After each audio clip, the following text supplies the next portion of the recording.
President Trump started his Wednesday tweeting that there was no collusion between his campaign and Russia during the 2016 election.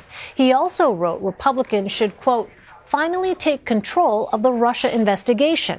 He didn't stop there. During a press conference with the Norwegian Prime Minister, he continued airing his grievances over the Russia probe.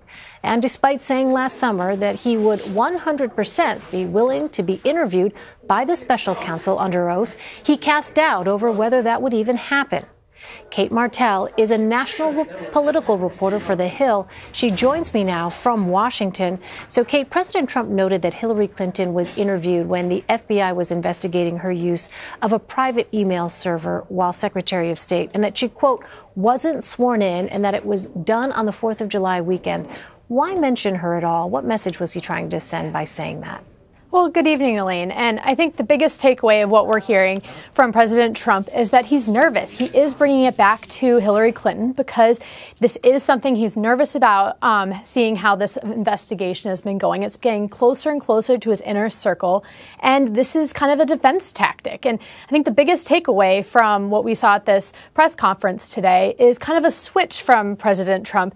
A few days ago, he was saying he was willing to meet with the special investigator, Robert Mueller. And today, now he said he was a little more cagey about that and said that he isn't so confident that he would need to meet with Robert Mueller. So I think just the takeaway, the big takeaway from today is that, yes, President Donald Trump is getting nervous. We're seeing him tweet more and more about this. How many tweets have we seen about a witch hunt in the past few weeks, even the past year? So we are seeing it get closer and closer to him. And he is trying to pull the attention off of himself and onto somebody else. And Hillary Clinton is a really strong person for his base as somebody to be going against right now. Well, the president also spoke about needing the wall at this press conference. Here's some of what he said. I would imagine that the people in the room, both Democrat and Republican, I really believe they're going to come up with a solution to the DACA problem, which has been going on for a long time, and maybe beyond that, immigration as a whole. But any solution has to include the wall, because without the wall, it all doesn't work. You heard the president speak about DACA, the program that protects people brought into the country illegally as children from being deported. He says a solution for it must be paired with funding for a border wall. At this point, does it seem like lawmakers are on board with that plan?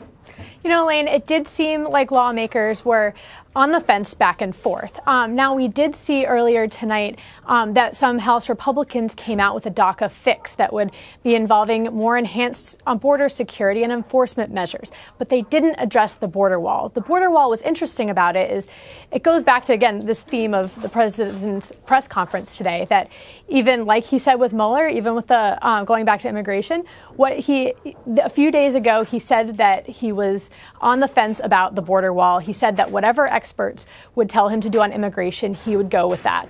Now, today, we're saying, a more emboldened Trump. And I think the main reason that we're seeing this main emboldened Trump is because yesterday we saw a judge in San Francisco come out against to say that he can't terminate DACA. So we're seeing a temporary block. And I think this is, again, a defense mechanism from the president that he is trying to put over with a DACA fix. So as far as the border goes, we're not unclear whether this funding will go in. At latest, President Donald Trump has said is that he does want border funding, but it's still unclear. It sounds like there's still a lot of negotiating to go before this January 19th deadline for the government shutdown. Okay, I want to ask about another development. Powerful Republican Congressman Darrell Issa says he is retiring. He's just the latest. More than 30 House Republicans have announced they won't seek re-election next year. What's going on?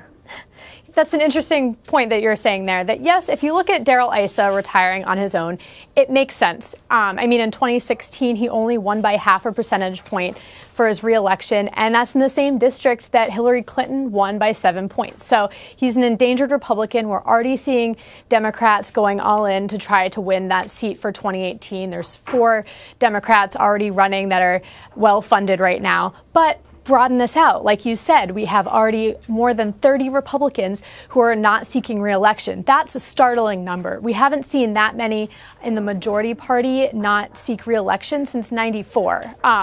It just kind of shows the significance of there's been a tense administration, a tense time for Republicans. And I think that we can see not only is Darrell Issa, a Republican from California, not running, he is the second Republican from California to announce this week that he's not running for re-election. So I think we're going to see a pretty emboldened Democratic Party, a nervous Republican Party, and that's why we're seeing even President Trump step in and call, for some of the Democrats running to have primaries. We're seeing a lot of tweets from him about that lately. So it'll be interesting to see how this plays out. Absolutely. Cate Martel in Washington. Kate, thanks.